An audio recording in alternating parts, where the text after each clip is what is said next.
I've been fortunate in my life to witness some great matches. Some incredible matches. Matches that I will never forget as long as I live. Yet sometimes, when the night was over and all was said and done, I knew I saw a great match, but I couldn't actually remember who won and who lost. This Friday, when I fight Jon Moxley in an I Quit match, it will be nothing like that. Everybody will remember who wins and who loses.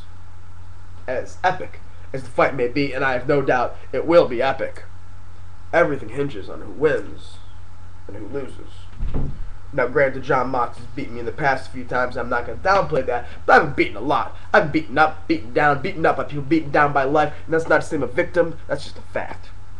It's disgusting that I think these scars on my body look, and I do think they look disgusting. I'm not ashamed of them. Scars don't form in the dead. Scars are a story of survival. A story you, John, are very familiar with because as different as our lives have been, and they've been very different, and we have one thing in common. That's you and I have always survived. Never stopped fighting, never backed down. And that's what makes Friday so interesting. Is that something's going to have to happen to one of us that makes us willingly stop fighting. Something's going to have to happen to us. It's the worst thing that's happened to us in our entire lives. One of us has to say, you know, I've been homeless, and I got through that, but I can't make it through this. I fought through drugs, but I can't fight through this. I've been stabbed in the lung with a screwdriver, and that hurt, but this is too torturous for me to take anymore. John, you said you're an excessive human being. You always want more and more and more and more and more, but the irony is, come Friday, you say no more. You've always fought through everything, John, but come Friday, you fight no more.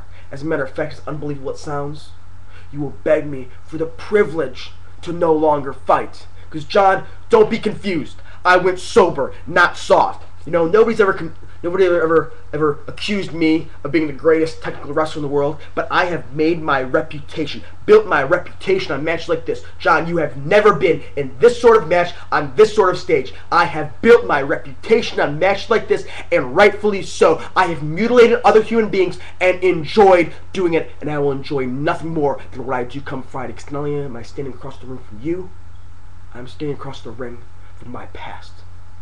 And I'm here to show that the man that stands before you today is better than the man that stood before you in previous years. And I will enjoy mutilating him, enjoy torturing him, and people will remember the grotesque levels of violence I bring it to come this Friday, because that's what I will have to do to make you say I quit. They will remember who's the victim and who's the victor. Everybody who witnesses it will remember the night they saw Jon Moxley, a man that always had so much to say, did so much talking about how tough he was, about how he would never back down, had so much to say, only has one thing left to say, and that's, I quit.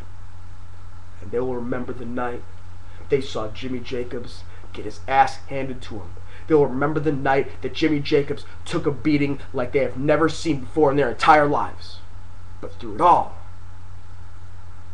never faltered, never wavered, never gave up, never said, I quit.